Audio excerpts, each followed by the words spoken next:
Hey y'all, welcome back. So today we are going to officially start our pre-calculus course. Just to give you an idea of what to expect from this year, in the first semester we're going to focus primarily on trigonometry and understanding how triangles work and everything that you need to know about the relationships between the sides of triangles and so forth.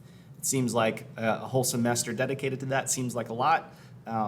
But I assure you there's a lot to cover. In the second semester, we'll go back and kind of ramp up your understanding of algebra. We'll revisit some functions that you learned about in Algebra 2 and sort of build on that and transition into some calculus topics towards the very end involving sequences and series, limits, and so forth. So today, though, we're just going to introduce trigonometry. And in doing so, we are going to start with talking about what an angle is. So an angle is determined by rotating a ray around its endpoint. It's the starting position of the ray is the initial side, and the position after rotation is the terminal side. So let me give you just a quick little drawing of what I mean by that. So usually you'll have like a little dot that will represent our vertex. And that point is going to be the endpoint of essentially two rays. It looks like two rays, but really it's just one ray that has been rotated. So let me go, do I have a line on here? Here we go. So let's say we've got, an angle, we got a ray that looks like this. So remember back in geometry when we talked about rays, or not we, but whoever your geometry teacher was, a ray is kind of like a line, except it only goes one direction. So it has an endpoint on one side. And what we can do is we can, if we assume this vertex is a fixed point, meaning the vertex is not moving, what we can do is rotate this ray in either direction, either counterclockwise or clockwise. In this case, I'm rotating it counterclockwise. And wherever I stop rotating, it will be some other angle measure, or some other ray here. And so the amount of rotation here from the initial side to the terminal side is going to be how we measure those angles. So just throwing out a little bit of vocabulary here, like I said, this point right here is the vertex. The side that we started with is called the initial side. The side that, I wonder if I can rotate that, I don't know. The side where you sort of stop the rotation is called the terminal side because that's where you terminate the rotation. So that's the terminal side. And this measurement here of like how much you rotated, which is going to be, sort of like a percentage of a circle, right? Like how much did you actually rotate? That measurement is going to be unknown for now. And in algebra, the most common letter that we used to notate an unknown was x. But for trigonometry, what we're going to do is we're actually going to use a different letter as our sort of most common variable. We'll still use x, we'll still use other variables. Again, the variable itself is arbitrary, so it doesn't really matter what you name the angle, but I just want you to kind of get used to seeing this other letter that we'll use, and it's called theta. So let's see if I even have the ability to throw up a theta here. There we go. So that's what the theta looks like. The way you spell it is Theta, okay? So that letter, it's a Greek letter, is going to usually notate our angle measurement. Now there's a couple different ways how we can actually measure angles, and we'll get into all that. The most common that you're probably used to is degrees, right? So if you make one full revolution all the way around a circle, that'd be 360 degrees. And we can sort of find smaller angle measures by relating the rotation to how much of a revolution we have. So if you were to revolve halfway, like a semicircle, that'd be 180 degrees because that's half of 360 and so forth. So that's the name of the angle measure. You got the initial side, the terminal side, the vertex. As long as you know these terms, everything else should go pretty smoothly. So angle measures can be placed anywhere. Like if you just have a blank plane, meaning like a flat surface, you could sort of draw an angle anywhere. But there is something called the standard position of an angle measure. So let's define that. If the initial side is the positive x-axis and the vertex is at the origin, we say that that angle is in standard position. So in other words, if the vertex is here and the initial side is here, so it goes along the x-axis, so that's a vertex, initial side, that we know that this is in standard position, and pretty much all of the angle measures we'll be sketching for the time being should be in standard position. In fact, that's going to be one of the things I want you to show me at the end of this lesson, is that you understand how to sketch an angle in standard position. So that's the initial side, and then the terminal side could be anywhere, okay? So let's just say the terminal side is right here. Now, we can actually figure out what angle measure that is. Actually, Cami does a good job of actually telling you what that is. So take a look at this. Like as I rotate this, you can see if I don't rotate at all, let's try to get it right square on the dot. It's gonna be 0 degrees. And what you're looking at is, I wish I could point to you, but look at the vertex, okay? Not the number over to the right, but there's 0 degrees. And as I rotate in a counterclockwise manner, that angle measure increases, okay? So you can see all the way until, let's say I get right there, you can see it's 90 degrees, right there, okay? Perfect 90-degree angle, or almost. Okay, so anyway, let's say that I end my terminal side here, and I didn't quite catch what that angle measure is. That's okay. We can do an estimate here. In fact, well, let's go ahead and get an exact one. Let's do like a 45-degree angle, just for fun. Now, I'm going to draw 2 angle measures here that are going to look identical, but they are actually going to be different angle measures. And I want you to understand how we can tell the difference. So I'm going to sketch this other angle over here very similarly. I'm not going to worry too much if it's perfect. This angle measure could be 45 degrees. Okay, which I'll notate with this little rotation notation like this, right? So if I notate it like that, I might say, okay, well, this is going to be 45 degrees. 45, and then do I have a degree symbol here? I think I do. I'm going to go steal it from over here. Oh, that doesn't look so great. I wonder if I got it over here. Sorry, I don't mean to waste your time with this, but oh, okay, much better. So we're going to notate that that's 45 degrees. However, without this little rotation notation, you don't know if you rotated this 45 degrees, or maybe you rotated a lot more than that. You know, what if you rotated a full 360 and then 45 degrees? That would be a different angle measure, but the terminal side would be in the same place. Okay, so it'd be 45 plus 360, which would be like 405. I'd check my arithmetic there, but something like that. So you can have angle measures that are greater than 360. That's not the cap. In fact, there is no cap. You can have an angle measure as large as you want it. Now, we can also have negative angle measures. And so the way you can distinguish between a positive angle measure and a negative angle measure is with this little rotation notation that we're using. If you rotate counterclockwise, like I've shown you here, that is going to be a positive angle measure. However, if you rotate in a clockwise fashion, that is going to be a negative angle measure. And this would be negative 315 degrees. There we go.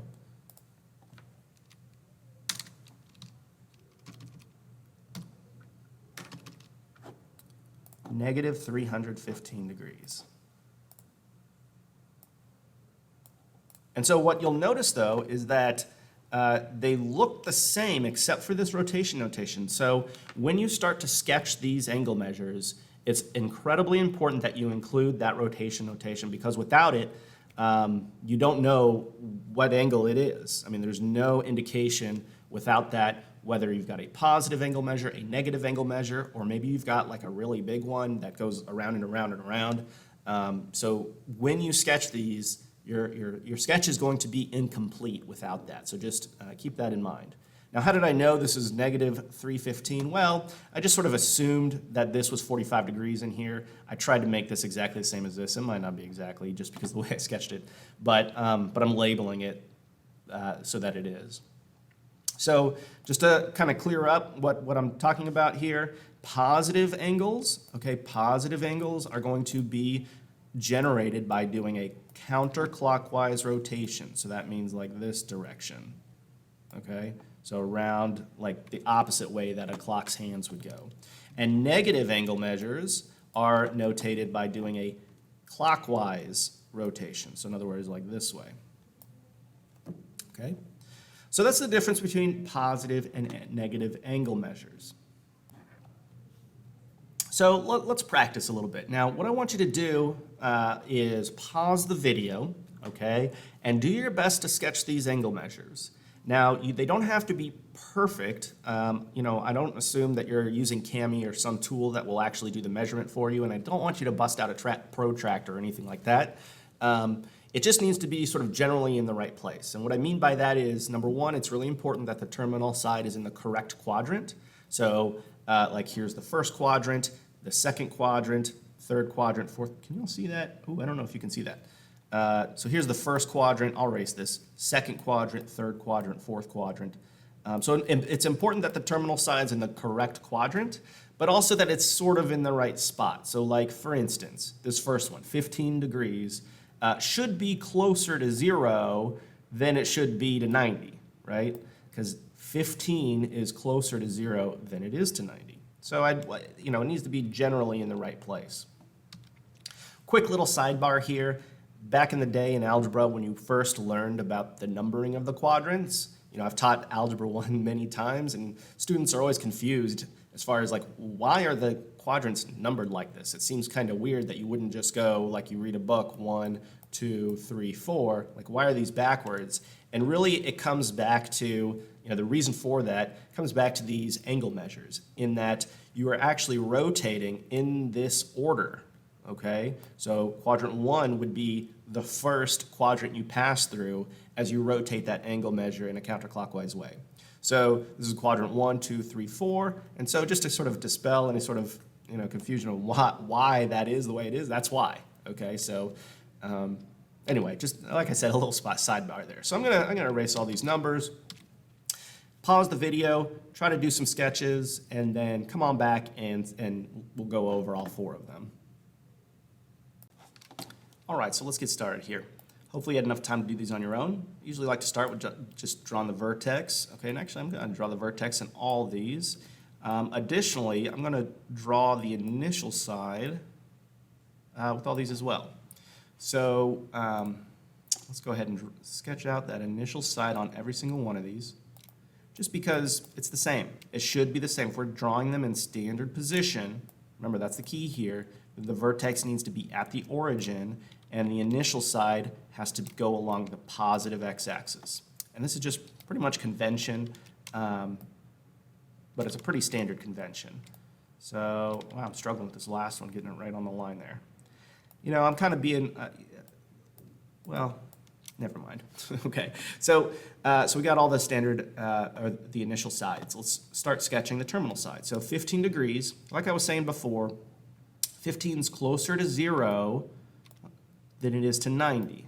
Okay, I'm going to label these extremes here. So 0, 90, over here would be 180, and then down here would be 270, and then if you go all the way around, it would be 360. So you don't have to label these. I just want to write them down once, and you might include that in your notes somewhere, so that when you're trying to sketch these out, it's a little bit more obvious where the terminal side should go. So 15 is closer to 0 than 90, so I'm not even going to like use the protractor or use that little fancy Cami tool. I'm just going to get it approximately right here. Okay, so there's 15 degrees, and I'm not done until I put that rotation notation there. So I'm going to do it like that. Okay, just show a little arrow, little rotation arrow, to show that I am actually rotating in a counterclockwise way. So that's what it should look like. Now 167, so 167 is greater than 90 but less than 180, so we know it's going to be in quadrant 2. and it should be closer to 180 than 90. So I'm gonna just make sure my line is, closer to this than it is to this. Doesn't have to be perfect. Again, we're just trying to get the general shape of this correct. Now my rotation notation is going to look like this, okay, because it is positive. And there you go. We're done with that one. Now when we get to the negatives, just know that when you're rotating in a negative way, you're rotating clockwise. So if this is 0, here's negative 90, would be down here, negative 180, and negative 270. And here's a little tip that I'll come back to later, is that if you're a little confused where the terminal side should be on a negative angle measure, it will be essentially the same as where the positive angle measure would be, except it's flipped over the x-axis. So if you know where the positive angle measure should be, just flip it over the x-axis and make sure you draw your rotation notation in a clockwise manner, and you'll be good to go. So in other words, like I know 30 is up here, so negative 30 would be down here, just flipped over the x-axis like that. Finally, we've got 400 degrees, and that is greater than 360, right? So I need to rotate an entire 360 degrees and then figure out, okay, well, how much more is left, right? So we've got 400 minus, let's make that red. Oh goodness. Let's just start over. Oh, come on. Oh, okay. All right. Okay. So we got 400 minus the 360, just to figure out how many more degrees we have left over, and that would be 40, right? So basically, we want the angle measure to have a terminal side in the same place as 40 degrees. So 40 is a little bit, halfway here between 0 and 90 would be 45. So 40 is just slightly less than that. So, 45 would be, right down the middle like that. So I'm just going to kind of bring it in just a little bit. Now for my rotation notation, if I just go like this, that's wrong. That's 40 degrees. Okay, so you don't want to just point to it. This is 400 degrees. The 40 degrees was just to help me kind of figure out where that initial side should go. So to notate 400 degrees, we're going to start at the terminal side. We're going to go one full revolution and then do it something like that. So you can see how, like, if I give you something like 18,000 degrees, you'll have this nice little spiral just kind of going over. Now, I'm not going to give you one that big, but you could imagine what that rotation notation would look like. It's just like a spiral going around and around however many times it would need to be. So that's how you sketch these angles in standard position. So let's try just a couple more, okay? So take a moment, and I want you to try to sketch these angles out. So pause the video, try to sketch these out, and see if you notice anything, okay? If anything kind of jumps out to you after you've done all 4 of them. Okay, let's see what these turn out to be. So negative 300, we're going to start with, start with our vertex, start with our initial side. In fact, just like we did before, I'm going to go ahead and throw that in on all these. Just take a moment here, make this look halfway decent.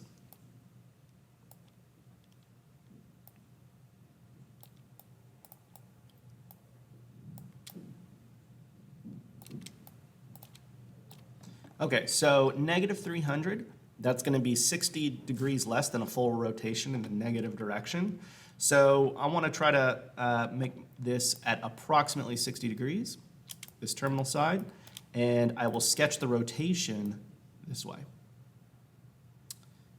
Okay, so there's negative 300. Negative 60 is going to, positive 60, my bad. Looks like it's actually in the same place, right? So, okay, that's kind of interesting. Just a different rotation. And then 420 degrees, that'll be more than one full revolution. So let's just do some quick napkin math here. 420 minus 360 would be 60.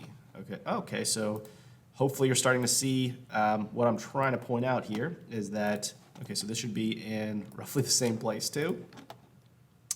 So let's let's put that in there. Okay, now for the rotation notation, we're going to go 1 full revolution and then go 60 more degrees. Now negative 660, okay, so let's think about this. Instead of subtracting that 360, let's add 360 just to see where that would end up. So do a little scratch work here, negative 660. And the reason I'm adding 360 here versus subtracting it like I did in all the other ones is because I'm trying to get an angle measure which I am more familiar with, okay? So this will kind of throw me closer to an angle measure that I know where it is. So in other words, I'm rotating in the other direction because this is negative. So if I add these together, I should get 300, or negative 300, and we already figured out where that was. That's that first example. That's going to be equivalent, or not equivalent, but it'll be in the same place as positive 60 degrees. And just to show that, we can say, oh, you know, add another 360. So let's just kind of do that again. So if I do negative 300 plus an extra 360, this is going to be just 1 full extra revolution in the positive direction. I get positive 60. All right, so I know that the terminal side is going to be in the same place as 60. So hopefully what you're noticing here is all 4 of these angle measures have the same terminal side. They just get there in a different way. So this will be 2 full revolutions. There's 1 revolution, 2 revolutions, and then, oh wait, is it 2 revolutions? Hold up. No, it should just be 1. So yeah, let's try that again. So, well, let's see here. If I did, this would be negative 360, and then I need negative 300 more. Okay, so yeah, it's just 1 full revolution and then an extra 300 degrees. So notice that the rotation notations look different on each one of these. Okay, so what you should notice about the angle measures here is that they all have the same terminal side. They all have the same terminal side with, or how do I want to say this? They all have the same terminal side, but different rotations. Different rotation notations. I think I'll just stick with rotations. So now there's something sort of significant about that. Whenever you have 2 angle measures that have the same terminal side, we call those coterminal angles. Okay, so angles have the same initial and terminal sides are called coterminal angles. Coterminal meaning they have the same terminal side. So a question that I'll sort of ask you pretty frequently is, say, I give you an angle measure, like 70 degrees, and you come up with an angle measure that is coterminal to it. In other words, another angle measure that has its terminal side in the same place, but is a different angle measure, right? So it got there by rotating some other way. Now, the easiest way to find these angle measures is either to add 360 degrees or subtract 360 degrees. Kind of like what we did up here, so that we could find where that terminal side should go, right? So if we have 70 degrees, which would be, you know, roughly, let's see, let's put that vertex down. And our initial side down, it's going to be right here. So our terminal side is going to be at 70 degrees, which is closer to 90 than it is 0. So I'm going to put that kind of over here, right? So here's 70. If I want to find a coterminal angle, I can do one of 2 things. I can either add 360 degrees, meaning I'm just adding a whole nother revolution, or I can subtract 360 degrees, which is adding another revolution in the opposite direction. So like if I want to do this angle measure, let's say, let me do it in a different color here. You know, start there and do 1 full revolution and then go 70 degrees. That would be 70 plus 360. So let's do some quick math here, and I'll stick with that color that I drew over there so we can kind of match these up a little easier.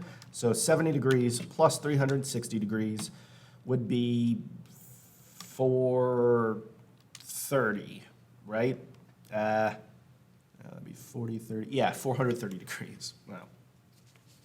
So 430 degrees is going to be this one. So I'm going to go over here and I'm going to type, that's 430 degrees is the green one.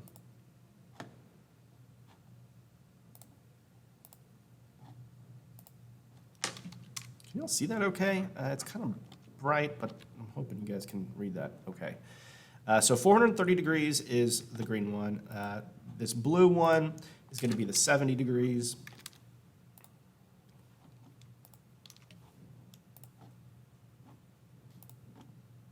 And then we need one more because it's asking for a positive and a negative one.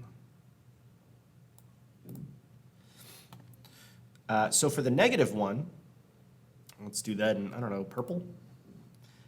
We want to do 70 minus 360 degrees. We want to rotate in the other direction. And so 70 minus 360, I'm not too afraid to use a calculator here.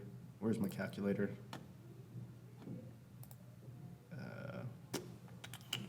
There we go.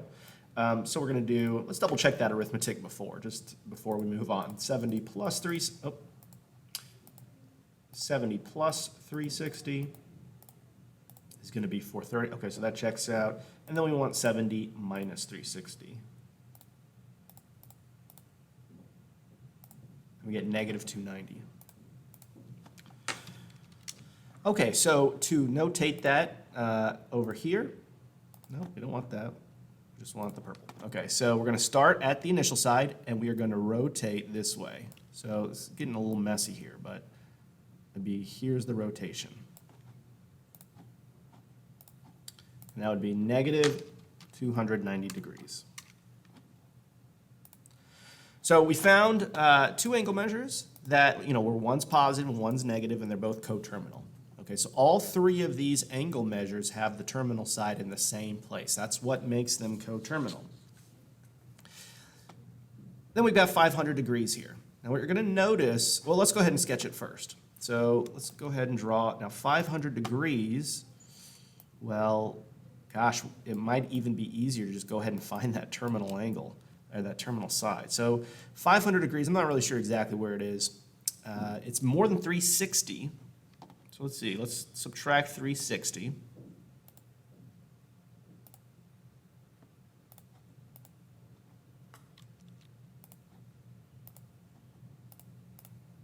Oh, come on.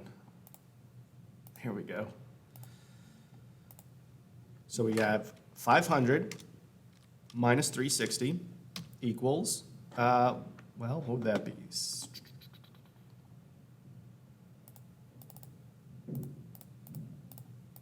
140. Okay, so a little bit less than 180. Is 140 closer to 90 or 180? Yeah, so barely closer to 180. So it's kind of in the middle here, a little bit closer, not a big deal. So we know that, here is, oh, there we go. I'm all over the place with all these buttons here. Okay, so here's the vertex. Okay, so we're going to be roughly here. So I'm going to go ahead and sketch out the 500 degrees. Or what I didn't type that over there. I'll go back and add it. So 500 degrees would be one full revolution, and we got that. Now, we just now found a positive angle measure with the same terminal side. But we got there a little differently, right? I subtracted 360 instead of added 360 like I did in the last one. And that's because 500 is already bigger than 360. So 500 minus 360 we said was 140. So we know that this angle measure is 140, and that can be a positive angle measure. Now you might be wondering, well, couldn't I just add 360 and it would still be positive, right? Like if I add 360 to this, then I would get, what would that be? 860, right? Plus 360 would be 860 degrees. Yeah, that works too. Okay, this is not specifying exactly which positive angle measure that I want you to give me. And, in the future, I might be a little bit more specific and say, give me a coterminal angle that's greater than 500 degrees or less than 500 degrees or something like that. So you could even add 360 degrees multiple times, do multiple rotations, and you're still going to end up in the same location. Same thing with the subtraction. So I don't really care which one of these you give me. Oops, 140. No, my bad. Let's go back. This is 500. You could give me either one of these and I'll be okay with that. So I'm going to just go with the first one we found, which was 140. But again, if you gave me 860, that would be right. I mean, that would sort of satisfy the requirements. Find two angles, one positive, one negative. That would be a positive one. So this angle right here is going to be my 140.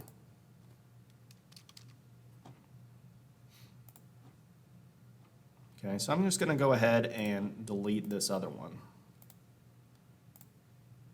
Now I also need a negative angle measure, so I need to, what do I need to do here? I need to subtract 360 again. Okay, so let's go ahead and do that. I'll switch over to purple to get my negative one. So it's almost like I've got 500. Now if I subtract 360, I'm still going to be positive, so I need to subtract 360 again. So it's really like 140 minus 360. So let's go ahead and throw that in here. 140 minus 360. Oh, not 60. Doesn't like my button presses. 360. And we get negative 220. So basically, like, depending on what this original angle measure is, you might need to either add or subtract 360 more than once. But you're always either adding or subtracting some multiple of 360 to get those coterminal angles, because we're just doing an extra revolution one way or the other. Maybe we need to do 2 extra revolutions to get another angle measure that we're looking for. So here we subtract 360 twice, we get negative 220. And then so that angle measure is going to look like this. We're going to start with the terminal side. We're going to rotate clockwise until we get to that terminal side. And then so there we got the negative 220. So that's pretty much it for today. We will continue talking about angles next time, but hopefully this made sense to you. If not, as always, let me know, and I'll try to help you out. But other than that, you guys have a great day, and I'll see you next time.